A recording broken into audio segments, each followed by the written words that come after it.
माननीय माननीय अध्यक्ष महोदय, आज मैं सदन को एक कहानी सुनाना चाहता हूं। कहानी का शीर्षक है चौथी पास राजा।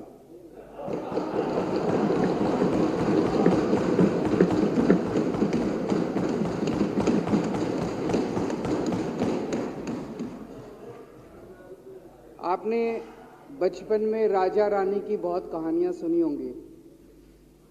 मेरी कहानी में रानी नहीं है,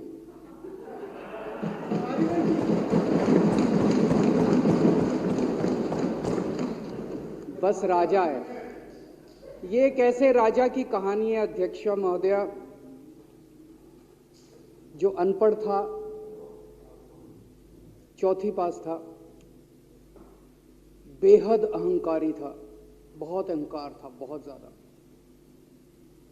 और पैसे की इतनी हवस थी, इतना भ्रष्टाचारी था, इतना भ्रष्टाचारी राजा था। ये एक महान देश की कहानी है। एक बहुत महान देश था, कई हजार साल पुराना देश। उस देश में एक गांव में एक बहुत गरीब परिवार में एक बच्चे का जन्म हुआ। जब बच्चे का जन्म हुआ तो ज्योतिषी ने कहा,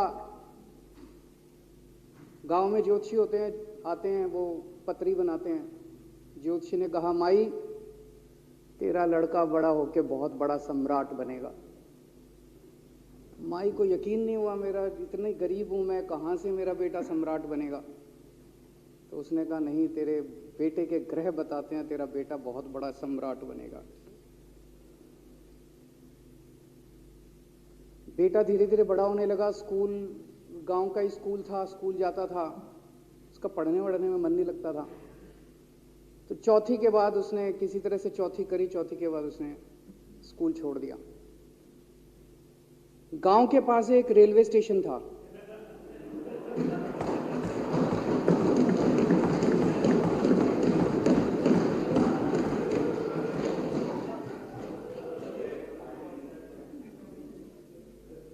तो घर का खर्चा चलाने के लिए वो लड़का वहां स्टेशन पे चाय बेचता था। लड़के को भाषण देने का बड़ा शौक था। सारे गांव के लड़कों को इकट्ठा कर लेता, आसपास के गांव के भी इकट्ठा कर लेता, सामने वो खाट डाल लेता, उस पर चढ़ जाता और भाषण देता। धीरे धीरे आसपास के गांव के लड़के भी इकट्ठे हो गए। जिस भी चीज में भाषण देता, एक बार शुरू हो जाता तो बंद ही नहीं होता। अब ज्योतिषी ने कहा था, लड़का बड़ा हुआ, बड़ा होके एक दिन उस महान देश का वो राजा बन गया। पूरे देश में उसका नाम हो गया चौथी पास राजा। लोग उसको चौथी पास राजा कहते थे। अब उसे आता जाता कुछ था नहीं, पढ़ा लिखा था नहीं। अफसर आते, कुछ अंग्रेजी में चपर चपर करते, उसको समझ नहीं आता। अफसर जो मर्जी उससे साइन करा के ले जाते, जो मर्जी उससे साइन करा के ले जाते। अब वो कुछ पूछे अफसरों से तो उसे भी शर्म आती थी कि मैं पूछूंगा तो उनको लगेगा अनपढ़ आदमी है, पता चल जाएगा। तो उसके भी दिल में ये रहता था, यार मैं पूछूं ना पूछूं। पता नहीं किस किस चीज पे उसने चौथी पास राजा ने साइन कर दिए। फिर धीरे धीरे राजा को ये बुरा लगने लगा, यार ये मेरे को चौथी पास कहते हैं। तो उसने एक फर्जी डिग्री बनवा ली। कहीं से फर्जी डिग्री बना के ले आया, एमए की। बोला मैं एमए हूं। तो लोगों को लगा, यार ये तो ठीक नहीं है, ये तो फर्जी डिग्री हम बना के ले आया हमारा राजा। तो लोगों ने आरटीआई डाली। जो आरटीआई डालता उस पर 25,000 रुपये जुर्माना।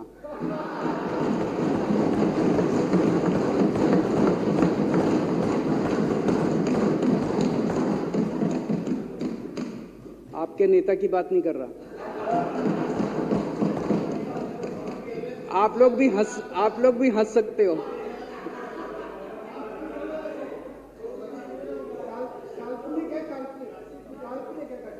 तो जो आरटीआई डाले उसको 25,000 रुपए का जुर्माना, जो आरटीआई डाले उसको 25,000 रुपए का जुर्माना। एक दिन कुछ लोग गए चौथी पास राजा के पास, बोले जी एक बड़ा धांसू आइडिया लेके आए हैं। बोले बताओ। बोले जी नोटबंदी कर दो, भ्रष्टाचार खत्म हो जाएगा देश से। तो उसने कुछ पूछा, उसे कुछ समझ नहीं आया राजा को क्या कह रहे हैं क्या नहीं, पर उसे लगा यार कुछ धांसू आइडिया होगा। उसने एक दिन रात को 8 बजे टीवी चैनलों पे जाके नोटबंदी कर दी। बोला सारे नोट बंद। पूरे देश में हाहाकार मच गया, तड़प गए लोग, धंधे बंद हो गए, दुकानें बंद हो गई, लोग बेरोजगार हो गए, बुरा हाल हो गया पूरे देश। लंबी लंबी लाइनें लग गई पूरे देश के अंदर। लोगों ने जाके उसको कहा जी नोटबंदी कर दो, आतंकवाद खत्म हो जाएगा। ना आतंकवाद खत्म हुआ, ना भ्रष्टाचार खत्म हुआ, देश बर्बाद हो गया। वो महान देश जिसका वो राजा बना था, वो देश 10 साल 15 साल 20 साल पीछे चला गया उस नोटबंदी से, उस चौथी पास राजा की वजह से। एक दिन कुछ लोग गए उस राजा के पास, बोले जी खेती खूब बड़ी हो जाएगी, ये किसानों के कानून पास कर दो। अब उसको कुछ अकल नहीं थी राजा को, अनपढ़ राजा था। उसने साइन कर दिए, 3 काले कानून पास हो गए किसानों के। पूरे देश के किसान सड़कों पे, जगह जगह मोर्चे, 750 किसानों की मौत हो गई 1 साल के अंदर। अंत में राजा को वो कानून वापस लेने पड़े। धीरे धीरे देश की समस्याएं बढ़ती गई, क्योंकि राजा ऐरे गहरे। इससे पहले एक और राजा आया था, मोहम्मद बिन तुगलक। वो भी ऐसे ही करता था, कभी उसने देश की राजधानी बदल दी, कभी बोला मैं चमड़े के सिक्के बनाऊंगा। उसी तरह से ये था अनपढ़ राजा, कुछ भी कर देता था। अब राजा को एक दिन लगा यार मैं तो राजा बन गया, पता नहीं कितने दिन रहूंगा। तो उसकी गरीबी में जो जीवन उसने जिया था, उसे लगा यार पैसे तो कमाने चाहिए। पैसे कैसे कमाऊं? पैसे कमाऊंगा तो जनता में छवि खराब होगी। तो उसने अपने एक दोस्त को बुलाया और उस दोस्त को बोला कि ऐसा करते हैं कि मैं तो राजा हूं, सारे सरकारी ठेके तेरे को दिलाऊंगा, सारी कंपनियां तेरे को दिलाऊंगा, सरकारी पैसा तेरे को दिलाऊंगा। नाम तेरा, पैसा मेरा। तेरे को पूरे उस पे 10% कमीशन तेरे को मिलेगा, सारा पैसा मेरा। दोस्त मान गया। दोस्त को क्या था, फ्री में पैसा मिल रहा था, दोस्त मान गया। उसके बाद दोनों ने मिलके जो देश को लूटा, जो देश को लूटा। सबसे पहले वो दोस्त आया, बोला सर सबसे पहले बैंकों को लूटते हैं। तो वो बोला वो कैसे यार, बैंकों को लूटेंगे तो ये तो ठीक नहीं है। बोला नहीं ऐसे करते हैं, आप किसी बैंक के चेयरमैन को बुलाओ, उसको बोलो कि वो मेरे को लोन देगा। तो बोला लोन देगा तो वापस करना पड़ेगा। बोला वापस कौन करेगा, वापस थोड़ी करना है, आप राजा हो, वापस नहीं करना, लोन दिला दो बस। तो राजा ने एक बैंक के चेयरमैन को बुलाया, बोला इसको लोन दे। तो वो चेयरमैन की सिट्टी पिट्टी गुम हो गई, यार मैं तो मर जाऊंगा, फंस जाऊंगा, वो भाग गया। तो फिर उन्होंने ढूंढ ढांड के एक ऐसा चेयरमैन चुना जो कि सरासर भ्रष्टाचारी, जिसके ऊपर 10 फाइलें खुली हुई, जिसके ऊपर 10 केस चल रहे, उसको बुलाया। बोला देख तेरे को चेयरमैन बना रहे हैं, अब तू 10,000 करोड़ रुपए दे दे इसको, नहीं तो तेरे को जेल भेजेंगे। जेल जाना है कि पैसे दे रहा है? उसने कहा माई बाप मैं जो कहोगे जहां कहोगे साइन कर दूंगा। उसने 10,000 करोड़ रुपए का लोन उसके दोस्त को दे दिया। ऐसे करते करते 1,00,000 2,00,000 करोड़ रुपए इन्होंने बैंकों से लूट लिए। राजा ने, चौथी पास राजा ने और उसके दोस्त ने मिलकर 2-2.5 लाख करोड़ रुपए बैंकों से लूट लिए। अब बैंकों से पैसा लूटने के बाद उन्होंने देश को खरीदना चालू किया। सबसे पहले उन्होंने देश के एयरपोर्ट खरीदे, पहले 6 एयरपोर्ट खरीदे, फिर उन्होंने बिजली कंपनियां खरीदी, फिर उन्होंने बिजली के दाम बढ़ा दिए पूरे देश के अंदर, फिर उन्होंने सी पोर्ट खरीदने चालू कर दिए, फिर उन्होंने कोयले खदानें ले ली, फिर इन्होंने पुलिस को भेज भेज के जो लोगों की कंपनियां थी, प्राइवेट लोगों की कंपनियां, यहां बंदूक रख रख के उनकी कंपनियां छीन ली राजा ने और उसके दोस्त ने। हाहाकार मच गया पूरे देश के अंदर।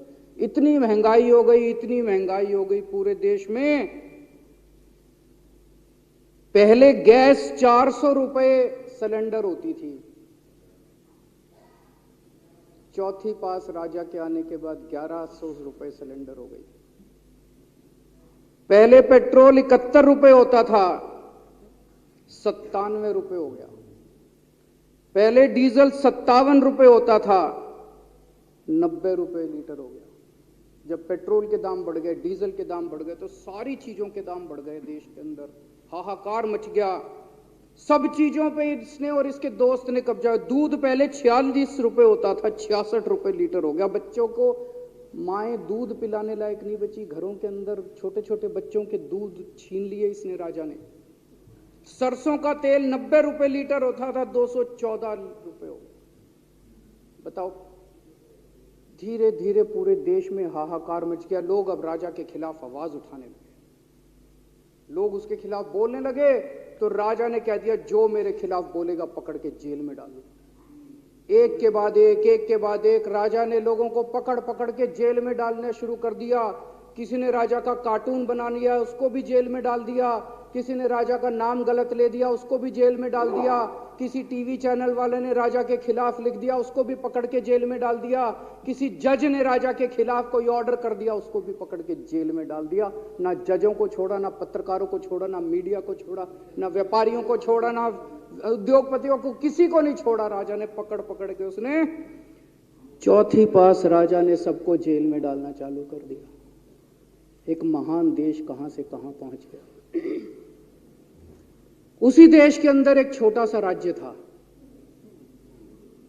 उस राज्य का एक मुख्यमंत्री था।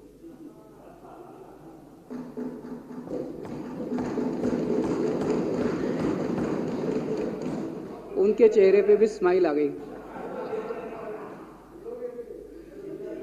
उनके चेहरे पे भी उम्मीद की किरण छा गई। वो मुख्यमंत्री अपने लोगों का खूब ख्याल रखता था। वो मुख्यमंत्री कट्टर ईमानदार था। वो मुख्यमंत्री कट्टर देशभक्त था। वो मुख्यमंत्री पढ़ा लिखा था।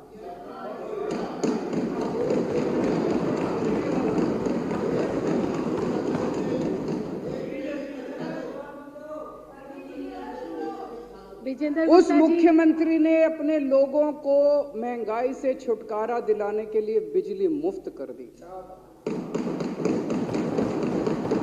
भाई साहब, उसके बाद तो चौथी पास राजा पागल हो गया। उसने बुला के जो हड़काया उस मुख्यमंत्री को कि तेरी हिम्मत कैसे हुई। उसे लगा राजा ने तो सारी बिजली कंपनियों पे कब्जा कर रखा था। उसे लगा अगर ये बिजली मुफ्त करने लग गया तो बाकी देश में तो मेरा बेड़ा गर्क, मेरी बिजली कंपनियां लुट जाएंगी, ऐसे कैसे चलेगा। उसने उसको कहा, खबरदार, तूने बिजली मुफ्त के। मुख्यमंत्री नहीं माना। धीरे धीरे उस मुख्यमंत्री ने अपने गरीबों के स्कूल ठीक करने चालू कर दिए। तो राजा ने उसको बुला के और हड़काया। राजा बोला, ये क्या कर रहा है तू, स्कूलों के में बच्चों को पढ़ाता है, तू स्कूल खोल रहा है, ये बंद कर, ये सब, ये नहीं चलेगा इस देश का। वो नहीं माना मुख्यमंत्री। फिर उसने मुख्यमंत्री ने सबके इलाज मुफ्त कर दिया, सबके लिए शानदार मोहल्ला क्लिनिक खोल दिए, इलाज मुफ्त कर दिया। राजा तो बिल्कुल ही पागल हो गया। धीरे धीरे जनता को पता चला कि राजा कैसा है। एक दिन लोगों ने उस राजा को उखाड़ के फेंक दिया।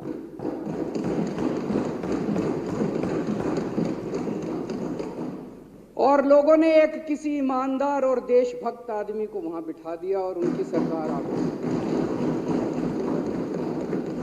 और उसके बाद देश से महंगाई खत्म हुई और देश रात दूनी चौगुनी तरक्की करने लगा।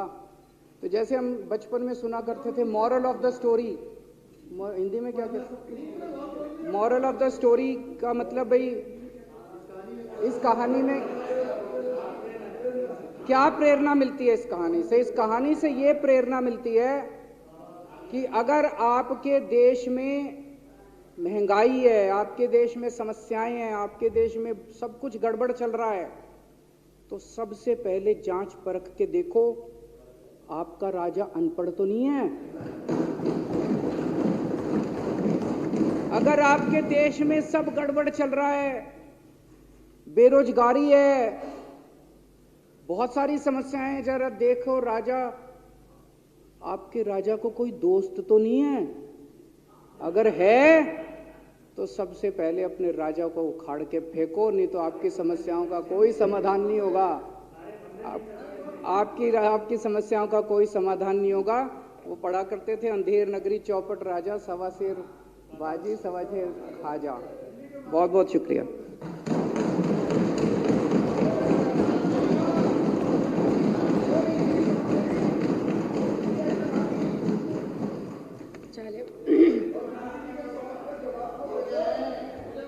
संकल्प पारित करना। अब श्री दिलीप पांडे माननीय मुख्य सचेतक द्वारा प्रस्तुत संकल्प सदन के सामने है। जो इसके पक्ष में है वो हाँ कहे, जो इसके विरोध में है वो ना कहे, जो इसके विरोध में है ना है, जो इसके विरोध में नहीं है वो ना कहे। हाँ पक्ष जीता, हाँ पक्ष जीता। संकल्प स्वीकार हुआ।